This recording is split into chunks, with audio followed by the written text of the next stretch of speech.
Excel का part 7 है, ठीक है।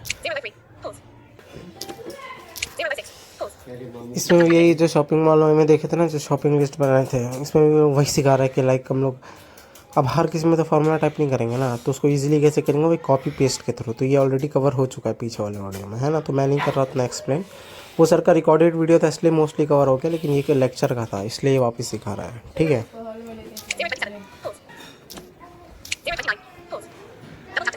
अब नेक्स्ट मैंने एक एग्जांपल वो ट्राई कर रहा है, ये तू भी ट्राई करना, क्योंकि अपने उसमें तो नहीं समझ रहा, लेकिन प्रैक्टिस से ज़्यादा समझेगा।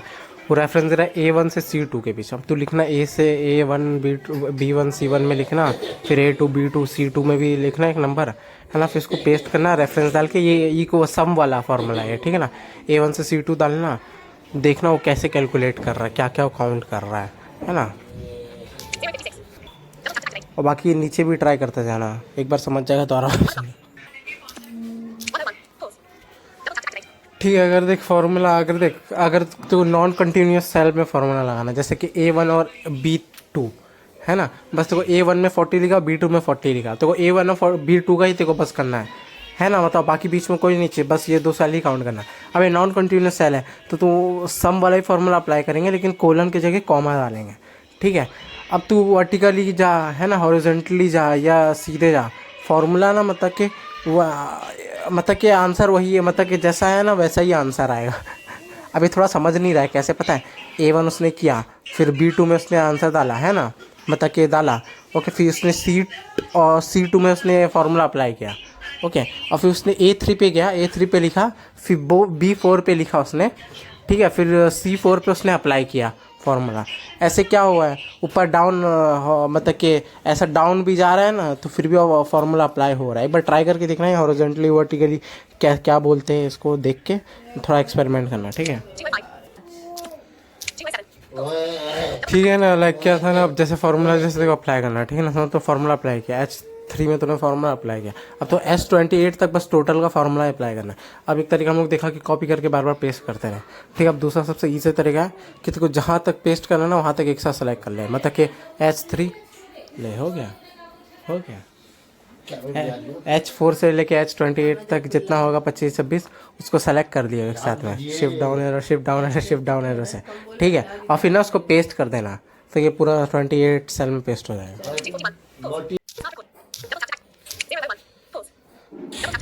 एक्सेल का पार्ट 7 का पार्ट 2 है, ठीक है। ठीक है, इसमें सबसे पहले देखेंगे, अगर अपने को सिर्फ वो सेल्स चेक करना है जिसमें फार्मूले और नहीं लगे और अपने को कुछ नहीं देखना है ना, कौन से सेल में फार्मूला लगा है और फार्मूला देखना अपने को, ओके। तो उसका कमांड है इंसर्ट शिफ्ट और F फॉर फार्मूला, ओके। ये दबाया तो बॉक्स खुल जाएगा, तो फिर डाउन एरो से या कितना टोटल उधर बताएगा नंबर, कितने सेल्स है जिसमें तूने फार्मूला अप्लाइड करके रखा हुआ है, ओके।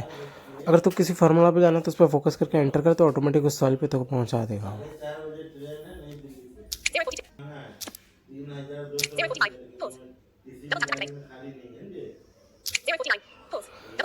ठीक है ना, तो इससे तो फार्मूला सब दिख जाए। अब इसमें मैंने कुछ ट्राई किया हूँ, जैसे तो H दबाएगा, है ना, समझ, तो H पे H1 पे, अब तो सिर्फ H1 वाले फार्मूलाज पे करना है ना, जो H सेल में, तो H करेगा ना, सिर्फ वो H से फॉर्मूला आएगा, H1 H2 H3, और फिर शिफ्ट H काम नहीं करता इसके अंदर। और मैंने देखा 1 2 करेगा ना तो डायरेक्ट H, मतलब H1 करेगा तो डायरेक्ट H10 पे चला जाएगा, H2 करेगा तो H20 पे चला जाएगा,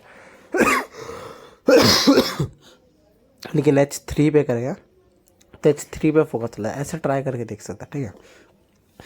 अब उसके बाद देखते हैं ऑटो फिल करना, चीज़ें बहुत सा हम लोग ऑटो फिल करके देखेंगे कि डेट हम लोग कैसे फिल करें। अब हो सकता है बहुत बार हम लोग को डेट लिखना है, नंबर्स लिखना है, बहुत सी चीज़ लिखना है, बहुत ज़्यादा, तो ऐसा नहीं बार बार लिखेंगे। जैसे फार्मूला हम लोग ने देखा पेस्ट करना है ना, नाम हम देख लिया हम लोगों ने करना। अब बहुत दफ़ा हम लोग सीरियल नंबर लिख रहे 30 35 बार, तो टाइप करना पड़ता है अपने को बहुत बार। यहाँ ठीक है प्रैक्टिस के लिए कर रहा है, ठीक है, लेकिन जब वर्किंग डेज में होता है ऐसा नहीं कर सकते, वहाँ तो भाई कि जितना जल्दी तो करके तो उतना बेटर है ना। तो ये सब उसमें देखेंगे ऑटो फिल में, ठीक है ना। इसमें दोनों तरीका पता होना चाहिए। तब ऑटो फिल में क्या, जैसे A1 में फोकस आ गया, ठीक है, मैं A1 में अपना नंबर 1 डालता हूँ, 1 डाला हूँ, ठीक है। अब मुझे A1 से G1 में दोनों ये सब यहाँ से टूवर्ड्स राइट, ओके, A1 से G1 में मेरे को सिर्फ 1 ही चाहिए सब कॉलम में। अब मैं शिफ्ट राइट एरो से सेलेक्ट करूँ। अब ना यहाँ दो चीज़, अगर ना कम है ना, ठीक है। तो तू शिफ्ट राइट एरो से सेलेक्ट कर, अगर ज़्यादा है समझ Z तक जाना तेरे को, तो तू कंट्रोल G से गो टू डायलॉग बॉक्स खोल और सेल रेफरेंस डाल दे A1:Z1, है ना, और फिर एंटर कर दे, तो वहाँ से वहाँ तक सेलेक्ट हो जाएगा, ठीक है। अब दूसरा तरीका अगर तेरे को सेल नहीं पता है कि तेरे को बस अंदाज़न तेरे को सेलेक्ट करना 10-15 सेल, है ना, तो ऐसे में तू शिफ्ट राइट एरो यूज़ करा, ठीक है। हम लोग कहाँ थे, A1 पे आ गए, 1 डाले, हम लोग को G1 तक चाहिए, तो G1 हम लोगों ने सेलेक्ट कर लिया, ठीक है। अब ऑटो फिल करेंगे, ठीक है। तो होम मेन्यू में जाना है, होम मेन्यू में एडिट करके ऑप्शन है, ठीक है। उसका सेकंड ऑप्शन है फिल सब मेन्यू, सब मेन्यू में जाएंगे, ठीक है। अब उधर ऑप्शंस मिलेंगे अलग अलग, ठीक है। एक है टूवर्ड्स, एक राइट साइड का मिलेगा, एक डाउन का और एक लेफ्ट साइड का, ठीक है। अब राइट साइड का क्या कमांड है, Ctrl+R। अब क्या Ctrl+R करने से ना जहाँ तक सेलेक्ट किया होता है ना वहाँ पूरा 1-1 आ जाएगा। It's another way of कॉपिंग data, okay. Like ये भी कॉपी ही कर रहा है डेटा को, लेकिन अभी ना छोटे नंबर पे बताया, समझ ये लार्ज है, समझ तेरे को अब 100, समझ तेरे को 50 नंबर तक लाना है ना, 20-25 नंबर लाना है। अब तू 20-25 सेल चेक कर रहे मतलब तो सेलेक्ट कर ले, है ना, फिर तू 1-1 तेरे को लेके आना है, तो डायरेक्ट Ctrl+R कर ले अगर तेरे को राइट साइड में चाहिए, ठीक है। तो ये मतलब कि पूरा 1-1 आ जाएगा पूरा 25 सेल में। अगर यही तेरे को नीचे नीचे चाहिए A1, A2, A3, A4, A5, A6 में, तो उसके लिए Ctrl+D फॉर डाउन, ओके। और ये समझ अगर तू C1 में, तो को C1, B1 और A1 ये तीनों सेल में सेम डेटा चाहिए, सेम डेटा, ओके। इससे सेम डेटा ही कॉपी होगा, ओके। तो उसके लिए तू Ctrl+L कर सकता है। ये मैंने ट्राई नहीं किया Ctrl+L वाला, ये तू करके देख सकता है, ठीक है। ये ऑटोफिल का है, ऑटोफिल का कमांड क्या है, Alt+H+F(I), ठीक है। फिल मतलब फिल सब मेन्यू का। और ये चीज़ सिर्फ नंबर के लिए यूज़ नहीं हो सकता, किसी के लिए भी कर सकता है। मैंने नाम का भी देखा हूँ करके, सेम नाम कॉपी हो जाएगा, ठीक है ना। हर चीज़, नंबर हो, नेम हो, डेट हो, सेम डेट करना, हर चीज़ ऐसे तो कर सकता है। क्योंकि क्या बोला मैं, it's another way of कॉपिंग data, तो डजेंट मैटर वो क्या डेटा है, ठीक है। अब मैंने A1, B1, C1 में मैंने सेलेक्ट किया डेटा सब, मैंने समझ A1 में 1 डाला, A2 में 2 डाला, और फिर मैंने 10 सेल टूवर्ड्स राइट सेलेक्ट कर लिया, फिर मैंने Ctrl+R कर दिया, तो भाई सब 1-1 हो जाएगा, भले तू उधर 2-3 डाला होगा। क्योंकि क्या बोला, it is another way of कॉपिंग data. तो जो फर्स्ट सेल है ना वो उसी को ट्रैक करेगा, इट डजेंट मैटर तू आगे क्या लिखा, वो फर्स्ट सेल को ट्रैक करेगा, उसके हिसाब से वो कॉपी कर देगा डेटा को। और इसका सेकंड चीज़, अगर तो कोई ये तो अप्लाई कराना है through the shortcut command, through the long way, है ना, तो भाई तेरे को मतलब कि सेलेक्ट करना पड़ेगा सेल्स को, विदाउट सिलेक्शन नहीं होगा, ठीक है। अब दूसरा वाला चीज़ आ गया कि अगर हमको चाहिए भाई 1 2 3 4 लगातार 25 26 30 जितना भी नंबर डालना हो, अब वो नंबर अपने को सेलेक्ट करना है, कैसे करेंगे, ठीक है। तो लाइट ऑन कर दे। अब मैं समझ सेल मतलब A1 में मैंने 1 लिखा हूँ, ठीक है। अब मुझे A2, A3 ऐसे करके ना 25 नंबर्स चाहिए, ओके। तो A1 में मेरा फोकस, अब तेरे को भाई जहाँ से डेटा कंटिन्यू करना है ना, तो को उस पे डेटा रखना है। जैसे A1 से तेरे को कंटिन्यू करना है ना, A1 से 1 है, या A2 पे तूने 1 लिखा, या A3 पे 1 लिखा, वहाँ से कंटिन्यू, तो उस पर फोकस रखना, ठीक है। A1 पे फोकस रखा, Alt+F(I) करना है। इसी के अंदर जो राइट डाउन ये सब है ना, इसी के अंदर डाउन करेगा तो सीरीज डॉट डॉट करके ऑप्शन दिखाएगा, एंटर करिए, ठीक है। इसका शॉर्टकट कमांड है Alt+H+FIS, ठीक है। तो इसके अंदर जाएगा, फिर एक ऑप्शन दिखाएगा स्टेप वैल्यू 1, क्योंकि हम लोग ने A1 में 1 डाला है। स्टेप वैल्यू, स्टेप का मतलब क्या होता है, कदम, है ना। अब स्टेप वैल्यू मतलब कदम। अब ये पूछ रहा है तेरे को कितना कदम लेना है, एक एक स्टेप करके तेरे को स्टेप लेना, मतलब एक एक कदम आगे तेरे को लेना है कि 2-2 कदम लेना है, 3-3 लेना है। अपने को फिलहाल एक एक कदम ही लेना है ना, 1 2 3 4 5 25, ये 1-1 करके ही गैप है ना इसमें, 1 2 3 4। तो स्टेप वैल्यू 1 है, फिर टैप करेगा तो स्टॉप वैल्यू भाई कि तेरे को रुकना का है, कहीं ना कहीं तो रुकना ही होगा ना। मेरे को भाई 25 नंबर्स तक चाहिए, तो मैं 25 यहाँ डाल दूँगा, स्टॉप वैल्यू कहाँ तक रुकना है बताना एक्सेल को। फिर मैं टैप करूँगा, ओके कैंसिल, और भी बीच में ऑप्शन है इसको फिलहाल इग्नोर करना है। आगे ओके कैंसिल के आगे एक ऑप्शन होगा, ठीक है, रो करके, तो इसमें ना कॉलम सेलेक्ट करना। अभी इधर ना ये क्या है ना सीन, अगर तेरे को इधर टूवर्ड्स डाउन चीज़ें करवानी है, जैसे A1 से A26 तक, है ना, down A2 3 A1 A2 A3, तो तेरे को है ना कॉलम सेलेक्ट करना पड़ेगा। अगर लेकिन टूवर्ड्स राइट तेरे को चीज़ें करवानी है, जैसे A1 B1 C1 D1, तो यहाँ तेरे को रो सेलेक्ट करना पड़ेगा, ओके। ये तो आज तक मेरे को भी नहीं समझाया जो इतना कन्फ्यूज़न होता है। अब फिर टैप करके नेक्स्ट ऑप्शन पे आना, ये ना इंपॉर्टेंट ऑप्शन है। इसमें जो अपने अभी फ़िलहाल सेलेक्ट करके रखना है लीनियर। लीनियर मतलब होता है लाइन्स, ओके।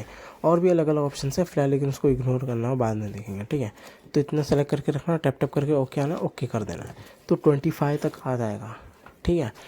या तो टैप टैप करके ओके कर दे, या तो किसी भी ऑप्शन पे जब तेरा हो जाए तो एंटर कर दे, ऐसे भी काम हो जाएगा।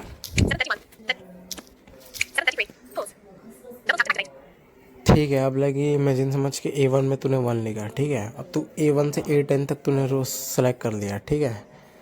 अब तो फिर उसके ऑप्शंस के अंदर गया, स्टेप वैल्यू तूने 1 रखा, स्टॉप वैल्यू तूने 8 रखा, फिर तूने एंटर कर दिया। तो एक बार चेक कर लेना कॉलम ये रोज़ करके है ना, ये ऑप्शन अपने को कॉलम करना, 2 वर्ड्स डाउन करना है, तो ठीक है। आई थिंक एक बार कर लेंगे तो बार बार नहीं करना पड़ेगा अपने को, जब तक हम लोग स्टेप वैल्यू चेंज नहीं करते। If I am not wrong, try करके देख लेना, ओके। अब मैंने 10 रोज सेलेक्ट किया, ओके, A1 से A10 तक, लेकिन मैंने स्टेप वैल्यू सिर्फ 8, मतलब स्टॉप वैल्यू मैंने सिर्फ 8 ही डाला हूँ। तो भाई मैं जो 2 सेलेक्ट करके रखा हूँ, ये तो A8 तक ही जाएगा, तो A9 और A10 का क्या इसमें कोई नंबर आएगा? नहीं आएगा। इट डजेंट मैटर इसके अंदर ना, it doesn't matter your selection, okay. Only matters your stop value, कि भाई तूने कितना स्टॉप वैल्यू डाला हुआ है, ठीक है। तो उतना स्टॉप वैल्यू ही मैटर करता है, भले तू 20 रो सेलेक्ट करके रख, लेकिन तूने सिर्फ 10 नंबर डाला तो 10 नंबर ही आएगा, आगे का छोड़ देगा वो, ठीक है। अब दूसरा चीज़ है अपने स्टेप वैल्यू चेंज करना। हम लोग A1 में 1 डाले हुए हैं, ठीक है। अब गए हैं हम लोग वो स्टॉप वैल्यू में, मतलब कि जो वैल्यू है ना स्टेप वैल्यू, उसमें 1 की जगह 2 कर देंगे। अब ये स्टेप वैल्यू मैंने क्या बोला, 1 कदम, अब हम लोग इधर 2 कर दिए हैं, ओके। 2 डायरेक्ट टाइप कर सकते हैं, ऑलरेडी सिलेक्ट होता है ये। तो इधर हम लोग 2 कर दिए तो क्या होगा, अब मैंने क्या बोला था, एक था, मतलब एक्सेल को क्या समझ रहा है सिस्टम को कि एक एक कदम लेना। अब मैंने 2 डाल दिया तो उसको क्या समझेगा, 2 कदम लेना डाले 2 2। अब एक में 2 करेंगे 3, 3 में 2 करेंगे 5, 5 में 2 करेंगे 7, 7 में 2 करेंगे 9, ऐसा ऐसा होगा, ठीक है ना। ये चीज़ ध्यान रखना। ये हम लोग स्टेप वैल्यू 3 रखते तो 1 में करेंगे 3, 4, 4 में 3 करेंगे 7, 7 में 3 करेंगे 10, 10 में 3 करेंगे 13, ऐसी ये स्टेप वैल्यू काउंट होता है, ठीक है ना। अब स्टॉप वैल्यू भी डालना ज़रूरी है भाई, इसको पता ना होना चाहिए कि तू कहाँ रुकेगा नहीं रुकेगा, ठीक है। असल हम लोग ने स्टेप वैल्यू 2 डाला है, स्टॉप वैल्यू हम लोग ने 30 डाल दिया। अब भाई 1 3 5 7 करके ऐसे भाई, अब रुकने का तो 30 नंबर आएगा ही नहीं, ऐसे हम स्टेप वैल्यू करेंगे, क्योंकि स्टॉप वैल्यू हम लोग ने डाला है 30 और स्टेप वैल्यू में 2 डाला है, तो ऐसे फिर 3 5 7 ये और जा रहा है, इवन नंबर नहीं जा रहा है। और अपना जो स्टॉप वैल्यू इवन नंबर है, तो क्या होगा ना, ये 31 तक चला जाएगा, ओके। क्योंकि अपना ऑड नंबर है और जो स्टॉप वैल्यू दिया हम लोग ने वो इवन नंबर है, तो अब इवन नंबर आएगा नहीं तो बंदा कुछ कर नहीं सकता वो, ठीक है। तो वो आगे चला जाएगा, सॉरी वैल्यू पीछे ही रुक जाएगा 29 पे, आगे नहीं जाएगा उसके।